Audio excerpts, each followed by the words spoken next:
చెప్పండి మేడం. రా జోష్న, కూర్చో. పర్వాలేదు, చెప్పండి.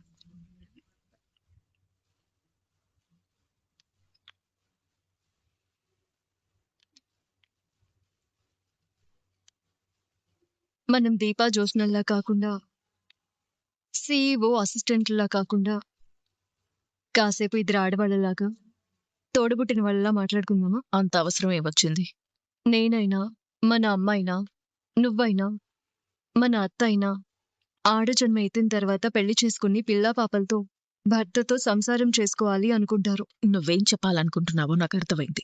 జీవితంలో పెళ్లి చేసుకోకూడదు అనుకునేంత పెద్ద నిర్ణయం ఎందుకు తీసుకున్నావు? పెళ్లి మీద విరక్తి కలిగి. అబద్ధం. పోనీ నిజమేంటో చెప్పు. నీది విరక్తి కాదు,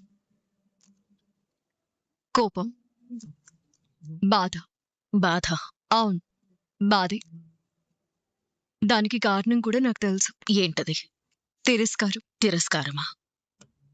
సూరజ్ నిన్ను తిరస్కరించడం నువ్వు తట్టుకోలేకపోతున్నావు. మీకు పెట్టిన పెళ్లి ప్రపోజల్ ని నేను రిజెక్ట్ చేస్తున్నాను. జోస్నని పెళ్లి చేసుకోలేను. అది నిన్ను తట్టుకోలేనంతగా బాధ పెడుతుంది. నాకు తెలిసి నువ్వు జీవితంలో ఎప్పుడూ ఇంత బాధపడలేదు. ఆ బాధతోనే జీవితంలో పెళ్లి చేసుకోను అనే నిర్ణయం తీసుకున్నావు. నిజమేంటో తెలుసా? సూరజ్కి నువ్వంటే చాలా ఇష్టం. సూరజ్ నిన్ను ప్రేమిస్తున్నాడు. నిన్నులా కోరుకుంటున్నాడు. అది నువ్వు అర్థం చేసుకో. పంతానికి పోయి నువ్వు సూరజ్ని దూరం చేసుకోవద్దు. జీవితం ఈ రోజులా ఉండదు. ఏదో ఒక రోజు పెళ్లి చేసుకున్నందుకు బాధపడతాం. అంతకంటే ముందు సూరజ్ లాంటి వాణ్ణి వదులుకున్నందుకు నువ్వు బాధపడతావు. లేదు, నాకే బాధ లేదు. నేను పెళ్లి చేసుకోను. జీవితాంతం ఇలా ఉండలేవు జోష్న. ఒంటరి జీవితం వసంతకాలంలో ఎండిపోయిన చెట్టు లాంటిదే. వసంతకాలం గొప్పతనం తెలియాలంటే చెట్టుకి ప్రాణం ఉండాలి. ఆ ప్రాణమే పెళ్లి. నాకు సూరజొద్దు దీపా. నువ్వు జీవితంలో చాలా తప్పులు చేశావు. ఇప్పుడు నువ్వు చేస్తుంది చాలా పెద్ద తప్పు. సూరజ్ని వదులుకోవడం నీ జీవితంలో చేసిన తప్పులన్నింటికంటే పెద్ద తప్పు జోష్న. సూరజ్ ఏం చెప్పాడో మరొకసారి గుర్తు చేసుకో. నువ్వేం చేయాలో నీకే అర్థమవుతుంది. ఈ మనసులో నేను ఉన్నానని నమ్మకం కలిగిన రోజున నీతో 7 అడుగులు నడవడానికి నేను సిద్ధంగా ఉంటాను.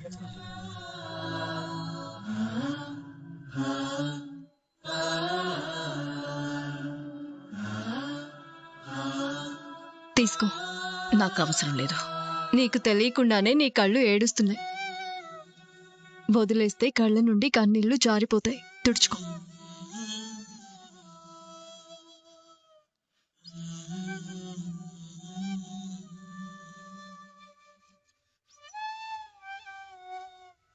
నీకొక విషయం తెలుసా? నీకు కూడా సూరజ్ అంటే చాలా ఇష్టం. నేను చెప్పానా? నీ కళ్ళే చెప్తున్నాయి. నీ లోపల ఎంత ప్రేముందో నీ కళ్ళు చెప్తున్నాయి జోష్న. కోపం వచ్చినంత తేలిగ్గా కన్నీళ్లు రావు. ఒకరిని తలుచుకోగానే కోపం వచ్చిందంటే అతనంటే మనకి చిరాకు అని అర్థం. ఒకరిని తలుచుకోగానే మనకి కన్నీళ్ళు వస్తున్నాయంటే వాళ్ళంటే మనకి ప్రేమ అని అర్థం. నువ్వు మాటల్లో చెప్పలేకపోయినా నీ గుండెల్లో ఉన్న ప్రేమ నీ కన్నీళ్ల రూపంలో కనిపిస్తోంది. ఆలోచించుకో జోష్న. సూరజ్ని వదులుకోకు. సూరజ్ నీకు సరైన భర్త. మిగతా విషయాలన్నీ పక్కన పెట్టి ప్రశాంతంగా ఆలోచించు.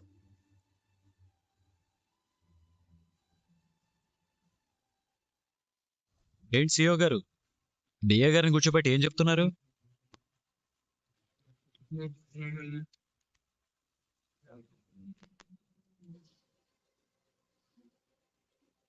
ఏం లేదు బావా, మామూలు విషయాలే మాట్లాడుకుంటున్నాం. ఏంటదినా, ఈ మధ్య కొందరు మళ్ళీ చాలా పెద్ద పెద్ద నిర్ణయాలు తీసుకుంటున్నారంట. దీపా, నేను వెళ్తాను.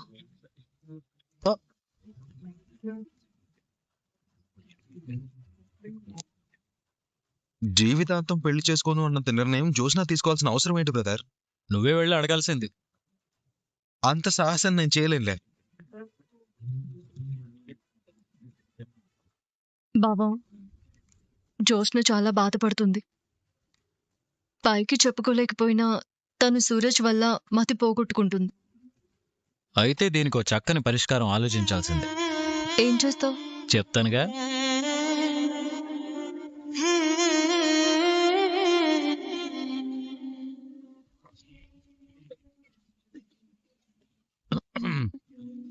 నీతో మాట్లాడాలి. చెప్పు బ్రదర్. ఎందుకు ఆడవాళ్ళ మనసులతో ఆడుకుంటున్నావు? ఆడవాళ్ల మనసులతో ఆడుకుంటున్నానా? జ్యోత్స్న చాలా డిస్టర్బ్ అయింది. అందుకు నేను కారణం కాదే. కాకపోవడం ఏంటి? 100% నువ్వే కారణం. పెళ్లి పెళ్లి అని కలవరించే మనిషి జీవితంలో పెళ్ళే వద్దనే నిర్ణయం తీసుకుందంటే దానికి కారణం నువ్వే. నేనా? నువ్వే.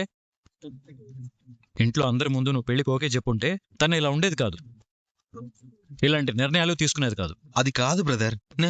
నువ్వు చాలా పెద్ద తప్పు చేసావు. వెంటనే సరిదిద్దుకో. చూస్తుంటే ఇదంతా పగతోనే చేసినట్టుంది.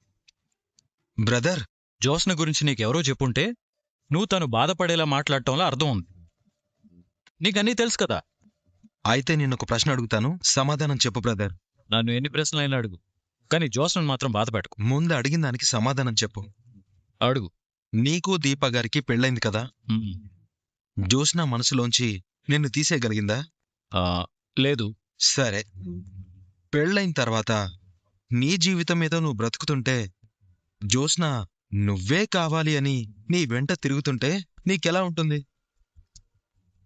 చాలా చిరాగ్గా ఉంటుంది. వేరే మనిషిని మనసులో పెట్టుకున్న అమ్మాయిని పెళ్లి చేసుకోవడం నాకు అలాగే ఉంటుంది బ్రదర్.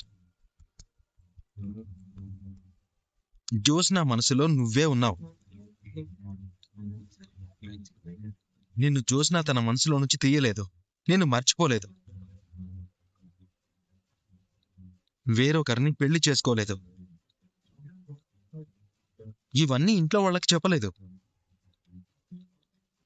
అందుకే ఏం చేయాలో తెలియక జీవితంలో పెళ్లే చేసుకోను అని నిర్ణయం తీసుకుంది. ఇదంతా జ్యోత్స్న ఆడుతున్న నాటకం బ్రదర్. సూరజ్,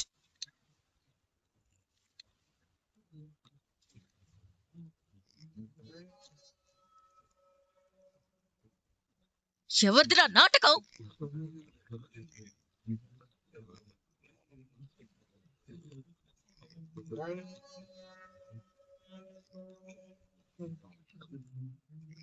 నా లైఫ్ గురించి, నా నిర్ణయాల గురించి, నా మనసు గురించి మాట్లాడటానికి నీకే అధికారం ఉంది? నేను నాటకాలు ఆడుతున్నానా? ఎలా తెలుసురా నీకు నేను నాటకాలు ఆడుతున్నానని? ఎవరైనా చెప్పారా? జ్యోత్స్న, నువ్వాగు బావా. నేను సూరజ్తో మాట్లాడాలి. చెప్పరా? ఎవరైనా చెప్పారా? లేకపోతే నా మనసులో ఏముందో నీకెలా తెలుస్తుంది? ఏదైనా ఉంటే నాతో మాట్లాడు. ఏదైనా చెప్పాలనుకుంటే ధైర్యంగా నాతో చెప్పు. అంతేకాని ఇలా వెనక నా గురించి మాట్లాడే రైట్ నీకు లేదు. నీ నిర్ణయాన్ని నేను తప్పు పెట్టానా?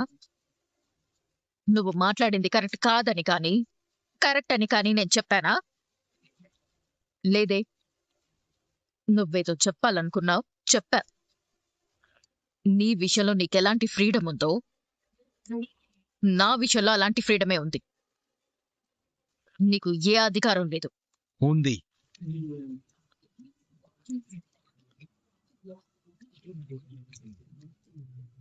ఏంటా అధికారం? నేను నిన్ను ఇష్టపడుతున్నాను, అదే నా అధికారం. నేను జీవితంలో పెళ్లి చేసుకోకూడదు అనుకున్నాను. చేసుకోవద్దు. నిన్నెవరు చేసుకోమన్నారు? అది నీ ఇష్టం. కానీ నిన్ను ఇష్టపడ్డం నా ఇష్టం.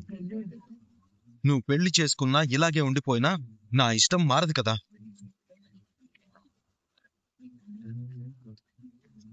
ఎందుకంటే నా ఇష్టం నీ నిర్ణయాలపైన ఆధారపడలేదు, నా నిర్ణయం మీదే ఆధారపడింది. నా మనసు గురించి నువ్వు మాట్లాడుతూ. మాట్లాడతాను, ఎందుకంటే నువ్వంటే నాకు ఇష్టం కాబట్టి. నాకు నచ్చిన వాళ్ళ కోసం నేను మాట్లాడతాను.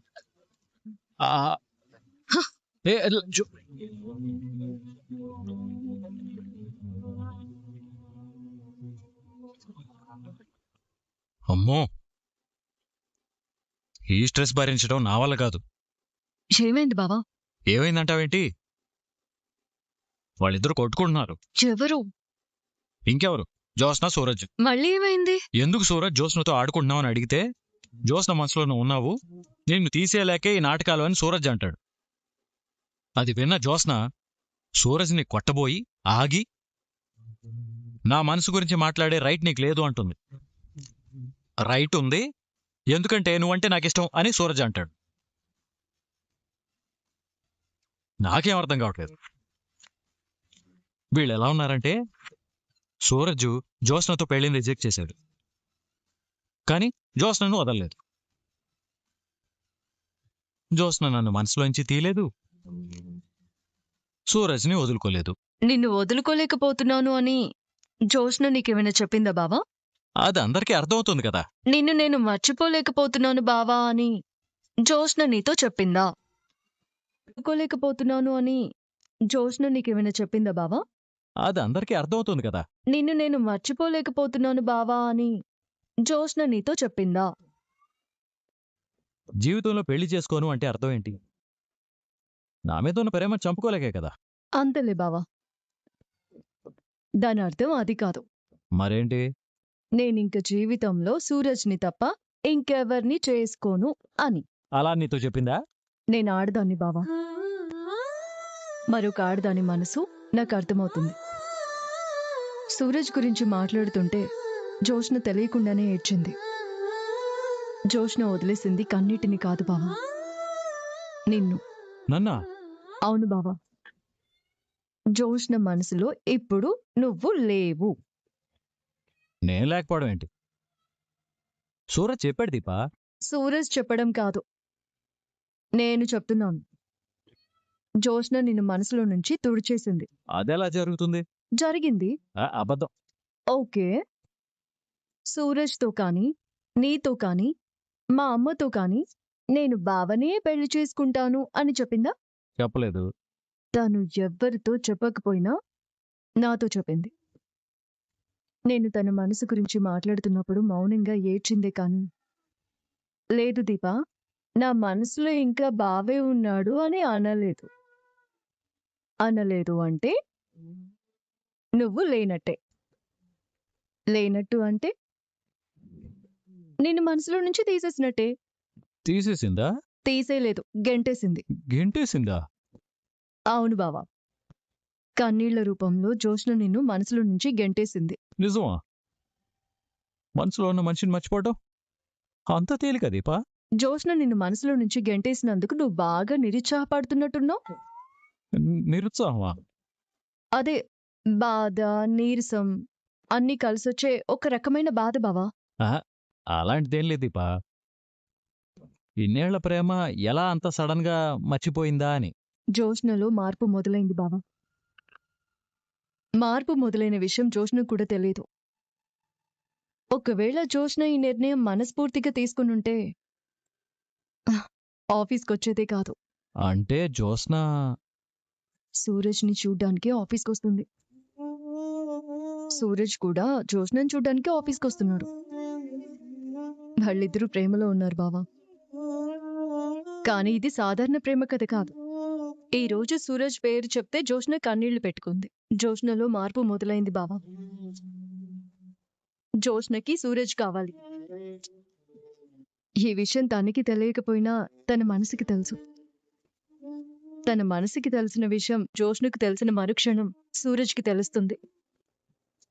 ఈ ప్రేమ కథకు అదే ముగింపు. నువ్వు చెప్పిందే నిజం అనిపిస్తుంది దీపా. ఇదే నిజం బావా. వాళ్ళు ఒకరి కోసం ఒకరు ఆఫీస్కి వస్తున్నారు. ఒకరినొకరు చూసుకోకుండా ఉండలేరు.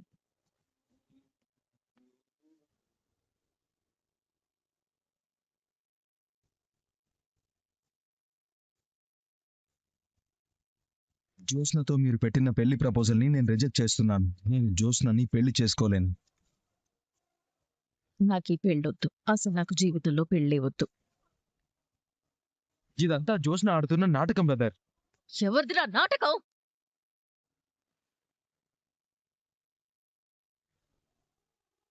ఒకరిని తలుచుకోగానే మనకి కన్నీళ్ళు వస్తున్నాయంటే వాళ్ళంటే మనకి ప్రేమ అని అర్థం.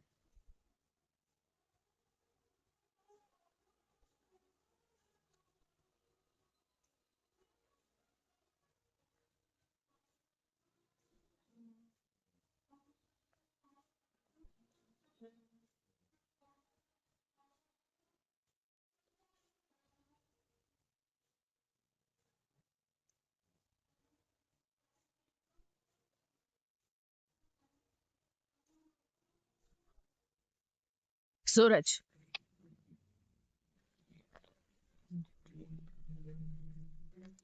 Hello mister Suraj. నేను ఇక్కడుంటే అక్కడే ఉంది చూడ్డానికి. ఇక్కడే ఉంది చూడ్డానికి. నేనున్నాను. నేను నిన్నెందుకు చూడాలి? అదే నేను అడుగుతున్నాను. నువ్వు నన్నెందుకు చూస్తున్నావు? నువ్వు పిలిచావు కాబట్టి నీ వైపు చూస్తున్నాను. లేదంటే నీ వైపు ఎందుకు చూస్తాను? మరి నీ దగ్గరికి ఎందుకు వచ్చాను అనుకున్నావు? అది నీకే తెలియాలి. నేను అక్కడ కూర్చునుంటే నువ్వు నన్ను చూస్తున్నావు. ఇప్పుడు కూడా నేను అక్కడే చూస్తున్నాను.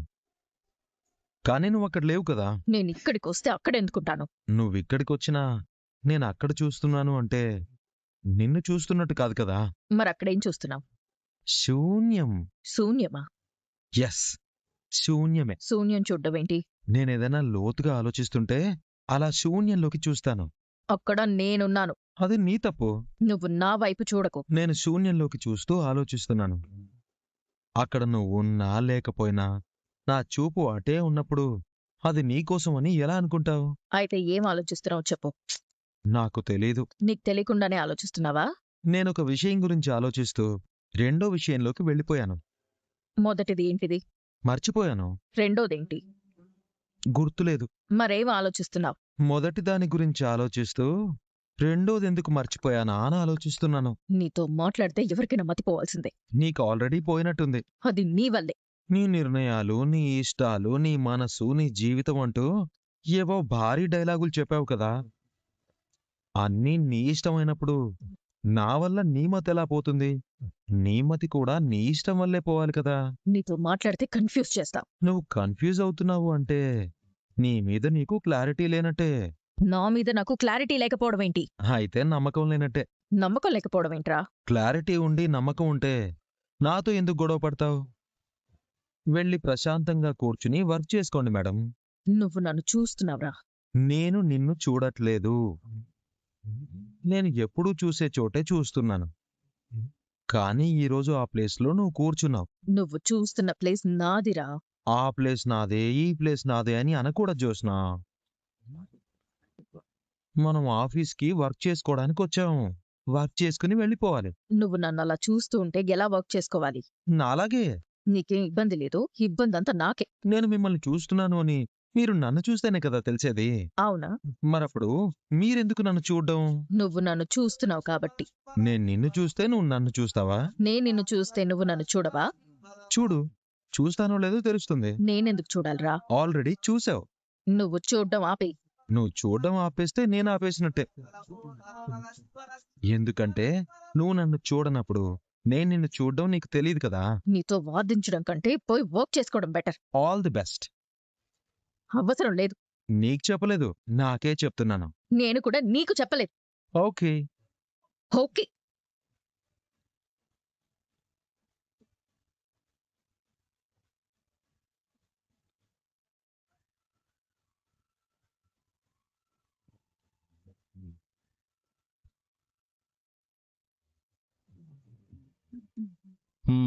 ఇది కథ.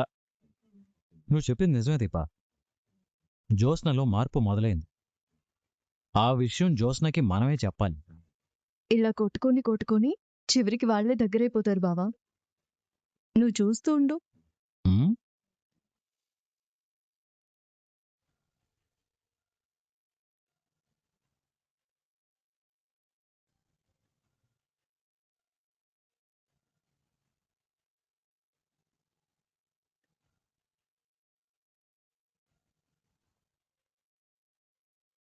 Hello madam.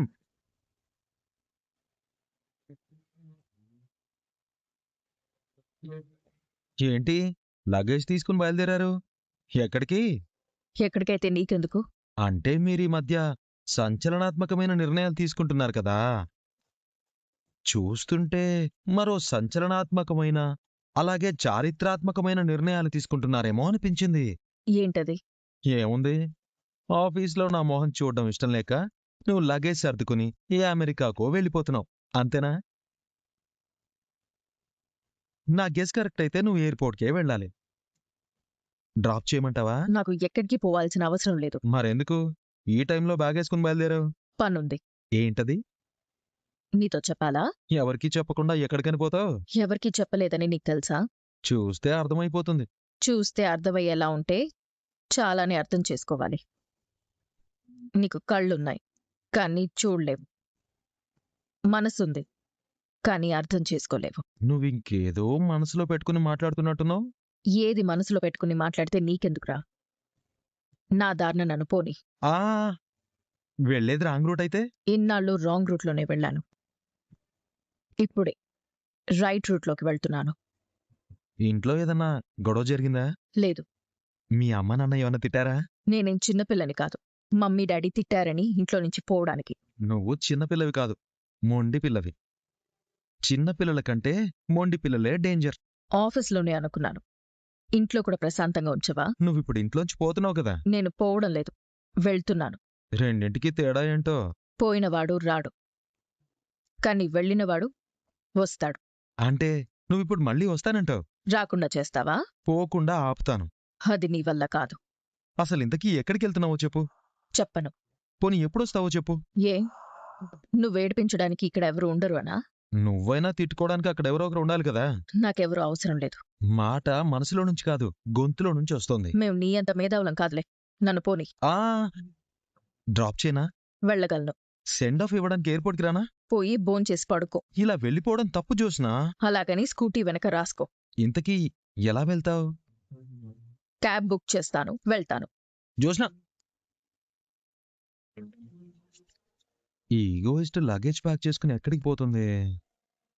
అబ్బా.